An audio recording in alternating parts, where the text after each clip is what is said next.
Amis de la masse, bonjour, bienvenue sur la chaîne du Doc et dans cette vidéo d'actualité, on va réagir à l'agression d'un bodybuilder envers sa femme, une agression assez violente qui a été filmée sur une caméra de surveillance que peut-être je vais incruster en début de vidéo. Et de façon plus globale, on va non pas parler spécifiquement de lui, mais surtout des troubles du comportement, de l'agressivité que peut engendrer l'utilisation des stéroïdes anabolisants, le fameux roid rage comme on l'appelle, qui est bien décrit par certains utilisateurs. Et avant de commencer la vidéo, bon, vous savez, le pouce bleu, n'oubliez pas, ça me permettra de calmer mon humeur et de m'apaiser un petit peu. Plus il y a de pouces bleus et plus je vais être gentil, et de vous abonner à la chaîne pour ne rien rater des prochaines vidéos. Mais comme toujours, en commentaire, je suis curieux de savoir, est-ce que vous pensez que le roid rage ça existe? Est-ce que vous pensez que les stéroïdes peuvent modifier le comportement et la psychologie? Et surtout, est-ce que vous avez peut-être des anecdotes personnelles, puisque je sais que parfois certains commentent en disant que les stéroïdes ont effectivement causé tel ou tel effet. Bref, dans cette vidéo, on va parler du roid rage générique. I've been on the side too long, don't know my pain's a nightmare. Devil on my back, fuck that and overdose. Pour introduire un petit peu le sujet et la vidéo, cette actualité tout simplement, pour la résumer, c'est l'agression d'un bodybuilder envers sa femme et la vidéo parle d'elle-même, on le voit, avec une rare violence, agresser sa femme. Ce sont des coups de poing, des coups de pied, des coups de couteau, des coups de chaise. On est assez surpris effectivement quand on voit la vidéo par la violence de l'agression. C'est pas simplement 2-3 coups de poing. Alors bien sûr, quand je dis simplement, mettez des gros guillemets, bien sûr qu'aucune agression envers qui que ce soit, que ce soit un homme, une femme, bref, n'est excusable. Mais c'est vrai que là voilà, on est choqué, et moi personnellement j'ai été choqué par la violence et le fait de prendre des chaises, et puis surtout, il s'acharne pendant plusieurs heures. Donc c'est vraiment une agression de fou furieux. Et bien sûr, les gros titres vont titrer tout de suite roid rage. Ça y est, un gros bodybuilder méchant, musclé, agressif a tabassé sa femme. Et donc forcément, quand dans ces histoires-là, on veut un coupable, d'habitude le coupable c'est l'homme, mais là c'est pire que ça, ce sont les stéroïdes. Les stéroïdes, c'est vraiment la chose qu'on va accuser de tous les maux à chaque fois qu'il y a quelque chose. Dès qu'une personne prend des stéroïdes, qu'il ait le cancer, qu'il ait un problème cardiaque, qu'il ait ceci, qu'il ait cela, ce sont toujours les stéroïdes les coupables, retenez bien ça. Et dans mes vidéos, je sais bien, puisqu'à chaque fois je rebondis sur les actualités et j'essaie quand même de rappeler qu'effectivement ce sont des facteurs de risque, mais que la causalité, c'est-à-dire est-ce que c'est vraiment que les stéroïdes ou est-ce qu'il y a aussi un facteur chance, un facteur environnemental, on peut jamais être certain à 100%. Maintenant, la question du coup de cet article, c'est est-ce que les stéroïdes peuvent modifier le comportement d'un individu, le rendre agressif, et finalement, est-ce que ce fameux roid rage existe ou pas, ou est-ce que c'est un mythe? Et juste pour introduire, c'est pas la première fois qu'on voit un bodybuilder s'énerver. Il y a d'autres vidéos, pour le coup, un peu plus rigolo forcément, qu'on voit circuler. Notamment, il y en a une où on voit la personne en train de détruire sa salle de sport, d'envoyer les bancs valdinguer, et donc forcément, cette vidéo fait beaucoup de vues, elle est devenue virale.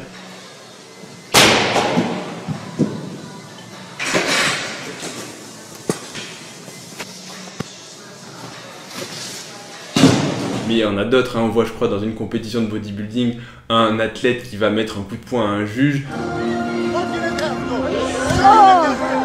Donc voilà, tout de suite, dès qu'il y a une personne musclée, c'est facile de titrer ça roid rage, alors que j'ai envie de dire finalement n'importe qui peut s'énerver dans la rue. Des fois on voit des gens qui s'énervent, on voit des personnes qui se battent, et on va pas titrer ça roid rage. Donc le roid rage, c'est la première question, est-ce que vraiment les stéroïdes modifient le comportement des individus? S'il y en a parmi vous qui ont déjà utilisé ce genre de produit, ils peuvent peut-être en témoigner, puisqu'il y a de nombreux témoignages, et à chaque fois qu'il y a des vidéos là-dessus, je sais que j'ai déjà eu des témoignages, des personnes qui m'en ont parlé et qui m'ont dit voilà, moi les stéroïdes m'ont un petit peu modifié, je suis pas pareil quand je suis sous stéroïdes et quand je suis hors de ma cure, donc en off-season comme on peut dire ça. Mais tout ça pour dire que de façon empirique, je pense qu'on a tous des anecdotes sur les troubles du comportement liés aux stéroïdes. Mais de façon un peu plus objective, est-ce qu'il y a des données scientifiques, médicales pour dire que le fait de prendre de la testostérone ou d'autres stéroïdes va modifier la psychologie? Eh bien la réponse c'est oui. En pratique, le fait d'avoir une testostérone plus élevée liée à l'utilisation de stéroïdes anabolisants est associé effectivement à une modification du comportement, mais pas que des émotions, on va dire négatives, il y a aussi tout un tas d'émotions positives, comme notamment une confiance en soi accrue. Les personnes sous stéroïdes anabolisants ont en général une meilleure confiance en eux, mais aussi une humeur un peu plus, on va dire, positive, une meilleure humeur que les personnes qui ne sont pas sous stéroïdes. Donc ces gens sont plus optimistes et ont en général une vision de la vie un peu plus, voilà, un peu plus optimiste, un peu meilleure, je sais pas trop comment le dire, mais je pense que vous aurez compris l'idée. Tout ça parce que eh bien, la testostérone, voilà, c'est associé avant tout à une sensation de virilité, à une sensation de confiance en soi, et donc tout ça, ce sont des émotions positives qui font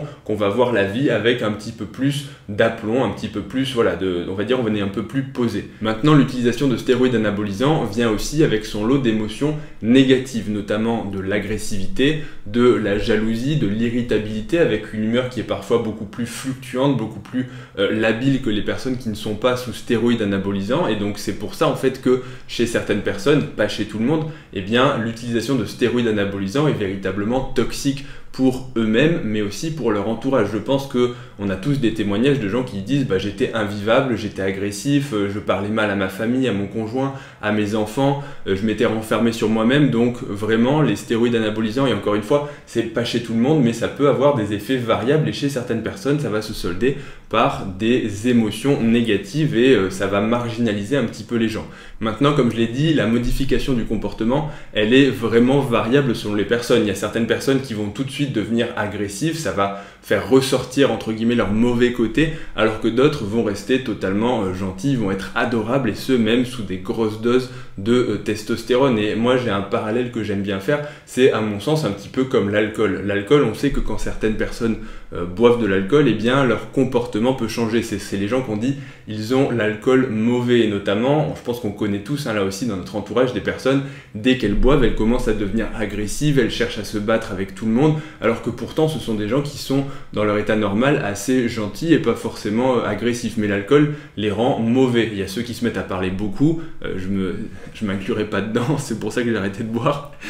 Déjà que je parle beaucoup, l'alcool renforce vraiment pour le coup mes mauvais côtés, mais je pense que vous comprenez l'idée. Voilà, la testostérone en fait ça peut être aussi tout simplement un exacerbateur de la psychologie de base de la personne, et ça c'est quand même important de le dire, c'est qu'on a tous de base un caractère, et que le fait de prendre de la testo, ça va être un peu un catalyseur de ce caractère, et pas forcément dans les bons côtés. Ça peut amplifier certaines parties de ce caractère, notamment il y a peut-être des personnes qui sont de base un petit peu irritables, un petit peu jalouses, un petit peu agressives, et sous l'effet de la testostérone, eh ben, ils vont complètement péter les plombs et devenir irritables, agressifs et violents, jusqu'à aller faire justement des crimes qu'ils n'auraient pas forcément fait s'ils étaient avec un taux de testostérone normal. Et ça aussi, je le dis juste comme ça, c'est à la fois le taux de testostérone de base qui peut rendre les gens plus agressifs, mais aussi l'administration de testostérone et de stéroïdes anabolisants. Et il y a certaines études qui ont comparé justement le comportement. Qu'est-ce qui se passe quand on injecte de la testostérone à des volontaires sains? Et je sais qu'il y a peut-être certains d'entre vous qui se diraient est-ce que le doc pourrait pas refaire cette étude avec des volontaires? D'ailleurs, si vous voulez être volontaire pour refaire cette étude, on peut s'arranger, mettez-le en commentaire. Mais du coup, ça montre bien que par rapport à un placebo et par rapport à des doses faibles, moyennes ou importantes de testostérone, ben, globalement, les personnes à qui on a donné le plus de testostérone deviennent les plus agressives, les plus confiantes. En gros, ça exacerbe vraiment tous les aspects que j'ai cités avant de la personnalité. Donc c'est vraiment quelque chose de médical. Il y a aussi pas mal d'études sur des souris où ils ont montré, et c'est assez rigolo, alors ça reste des souris, c'est pas de l'humain, mais le concept est intéressant. C'est des souris où d'abord il y a deux groupes, un groupe de souris normales, un groupe de souris où d'abord ils leur suppriment la testostérone, c'est-à-dire qu'ils les castrent en gros, enfin chimiquement. Donc pendant la période où ces souris n'ont plus de testostérone, elles deviennent totalement dominées par le groupe de souris à la testostérone normale. Et ensuite, au bout d'une période de X semaines, ils vont injecter de la testostérone à ces souris pour leur faire avoir beaucoup plus de testo que le deuxième groupe, et le groupe de souris qui était castré, qui était dominé, va redevenir dominant et va dominer le groupe à la testo normale. Donc tout ça pour dire que vraiment la testostérone et les stéroïdes anabolisants peuvent avoir pas un intérêt, mais peuvent permettre vraiment de changer la psychologie et le côté un petit peu dominant. Et pour revenir rapidement sur les crimes liés à la testostérone, il y a des études qui se sont penchées sur l'association entre la testostérone et les crimes, et globalement, les personnes parmi les criminels, en fait, ceux qui consommaient des stéroïdes anabolisants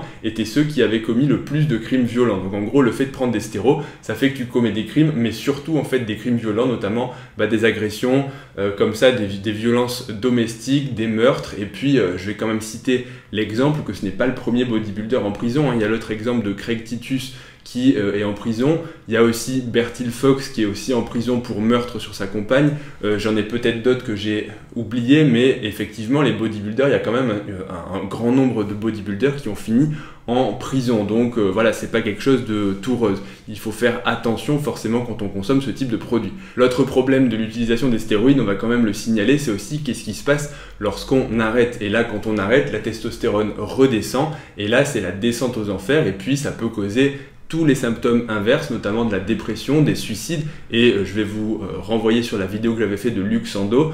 Donc là aussi, des bodybuilders qui se sont suicidés, il y en a eu pas mal, et c'est tout le souci quand on arrête sa cure de stéro, c'est que d'un seul coup, eh bien, les hormones sont chamboulées, il y a une baisse de la testostérone, une augmentation des œstrogènes en proportion, et puis parfois il y a aussi de l'aromatisation qui n'est pas encore complètement réglée, donc la testo redescend, les œstrogènes restent élevés pendant un certain temps, et donc ça va provoquer des émotions inverses. Comme dirait Fred Delavier, les bodybuilders qui arrêtent leur cure, ils ont la testo qui redescend et ils commencent à pleurer quand ils voient un bébé, quand ils voient des vêtements, ils se disent « Oh, qu'est-ce que c'est doux !» Bref, voilà, je le caricature un petit peu, mais globalement, vous aurez compris l'idée. La testostérone provoque véritablement une variabilité de l'humeur de façon pathologique. Et enfin, juste pour toucher un petit mot, c'est quand même que l'utilisation de stéroïdes anabolisants est quand même la porte d'entrée ou le premier pas vers l'utilisation de nombreuses autres substances. Et ça, c'est noté dans beaucoup d'études, c'est que les personnes qui consomment des stéroïdes anabolisants ont une proportion plus importante que les autres à consommer d'autres substances, notamment de la cocaïne, des amphétamines, des antidouleurs, bref, pas mal d'autres médicaments ou substances. En gros, ça rentre dans le contexte de ce qu'on appelle la polyaddiction. Et c'est ça que je vais quand même souligner, c'est que les gros titres, pour revenir à notre histoire de ce bodybuilder Paul Bachy qui va aller en prison, c'est que les gros titres vont titrer roid rage, stéroïdes anabolisants, attention danger, mais ce qu'on te dit pas, c'est quand même que quand ils ont perquisitionné son domicile, ils ont retrouvé certes des stéroïdes anabolisants, mais il y avait aussi tout un cocktail de stéroïdes, mais aussi de cocaïne, d'amphétamine, d'ecstasy, bref, tout un tas de drogues diverses et variées. Donc, est-ce que son accès de colère est simplement lié aux stéroïdes? Alors oui, certainement, une bonne partie, mais c'est sûr que si en plus tu prends des amphétamines et de la coke, je pense que ça peut véritablement te faire vriller le cerveau. Et donc, alors oui, les stéroïdes peuvent causer du roid rage, c'est possible,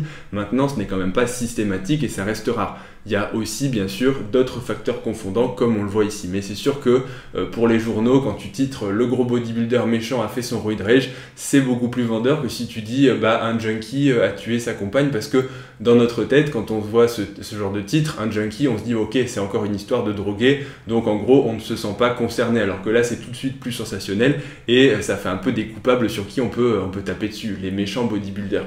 Bref, je vais arrêter de blablater, j'espère que vous aurez apprécié la vidéo et que vous aurez appris des choses, et notamment si c'est le cas, comme toujours, n'oubliez pas le pouce bleu pour mon humeur, c'est très important. N'oubliez pas non plus de vous abonner à la chaîne pour ne rien rater des prochaines vidéos. Retrouvez-moi aussi sur Instagram ledoc.pm pour des petites vidéos d'1 minute, et puis je vous dis à bientôt pour la prochaine vidéo. Salut à tous.